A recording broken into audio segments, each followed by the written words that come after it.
Hey guys, I'm Jayce. Welcome back to Farmstead Forge. Today we are going to make a very basic set of flat jaw tongs or farrier tongs, and I am going to size them to 3/16 so we can build some knife blanks if we want to.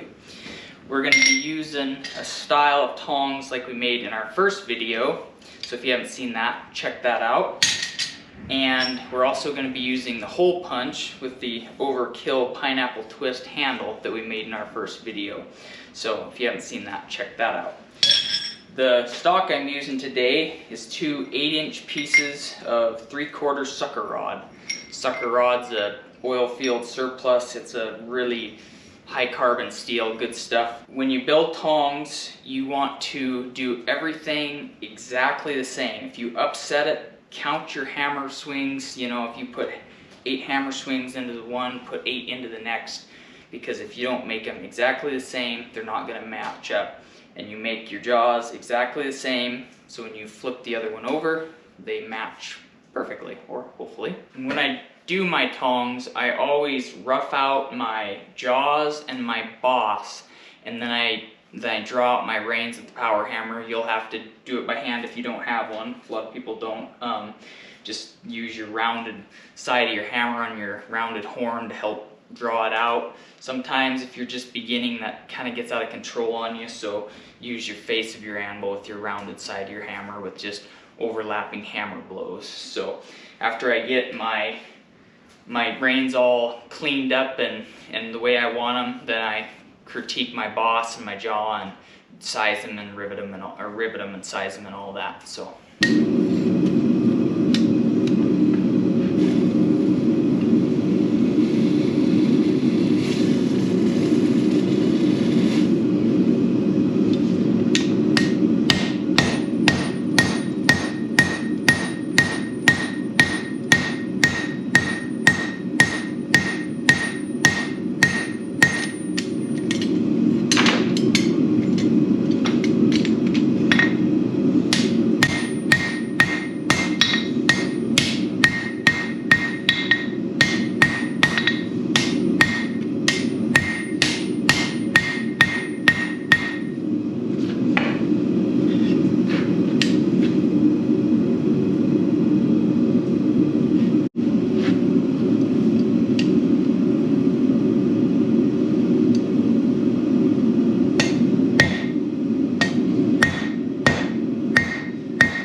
always wear your earplugs when you're running the power hammer. I can't hear you, but if you're going to go to the bathroom, now would be a good time.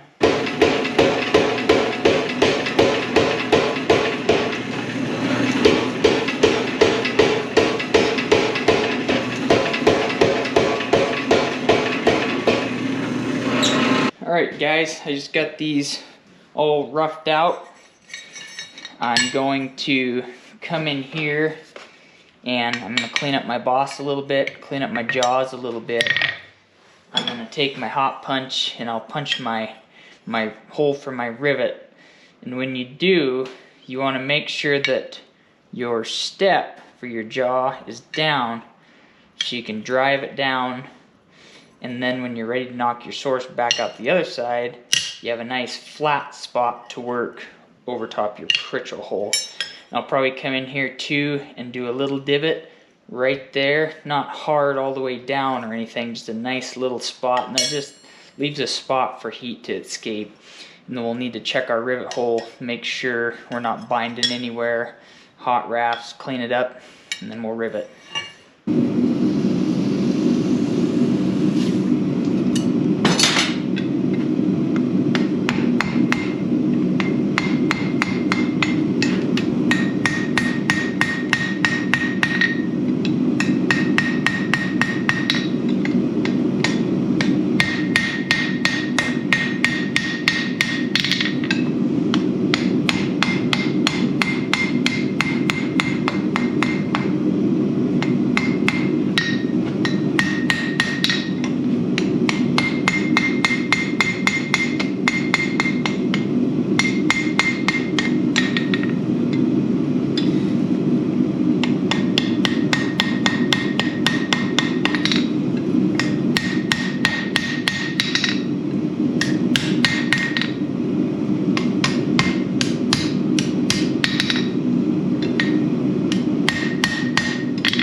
There we go, finally.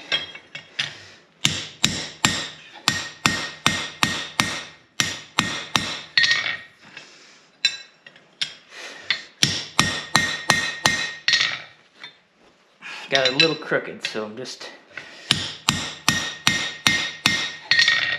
cleaning it up a little bit.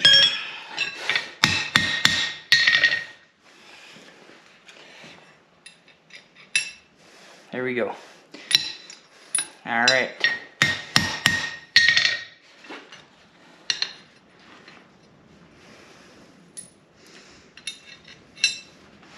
Now, just got to make sure that I don't have any spots that are going to bind in between my jaws and all that.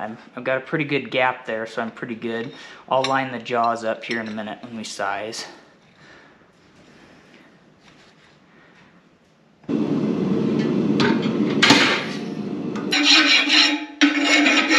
have anything you want to clean up now's the time to do it. Otherwise, you're going to be limited options.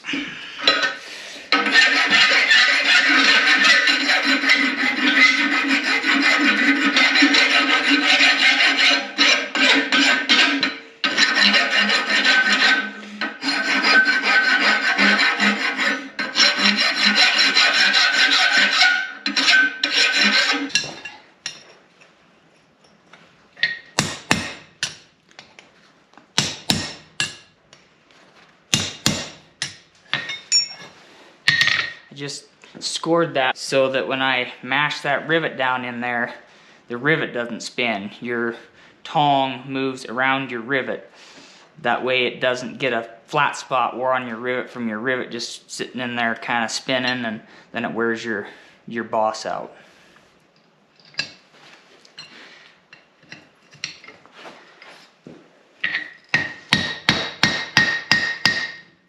Make sure you don't have a gap between your tongs.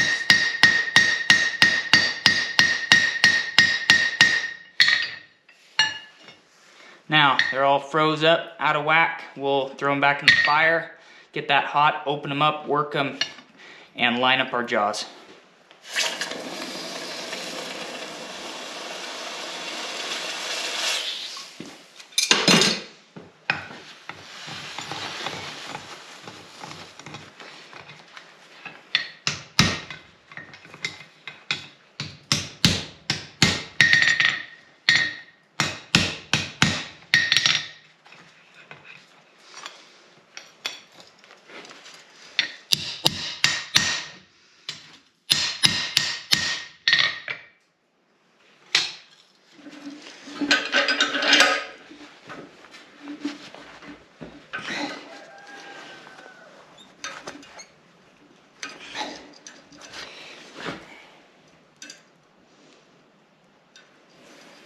Alright, now that I got them all sized and free, my reins didn't quite come out even. I'm a little off, and my jaw is just a little bit longer. What I did was I didn't pay attention because I was trying to video and everything else, but I should have straightened this one over just a little bit, and that probably would have been perfect, but is what it is. Everybody screws up, so we're just gonna clean that up a little bit on the grinder. I'm gonna clean my reins up.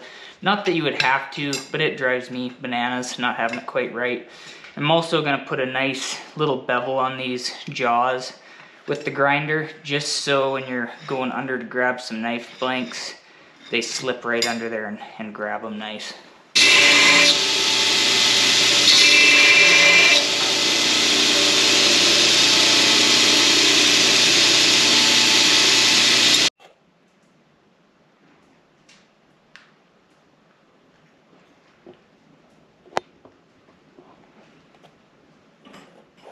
Hey guys, I hope you liked the video. I hope you get some good use out of your new tongs for building some knives. Made these a little thicker than I normally do just because they're going on my lesson anvil, and if somebody's not that great with their hammer swings, they won't get dinged up. So we did it all with the hole punch we made in our last video. I struggled a little bit. I had to fine tune it just a little bit. That's sometimes how new tools go. You gotta just kind of refine them a little bit. So hope you enjoyed it. Hit like, hit subscribe, and we'll see you guys next week. If you guys know of a good metal quench bucket out there somewhere, just maybe comment and let me know, because I keep burning holes in my plastic one. So anyway, we'll see you guys next week.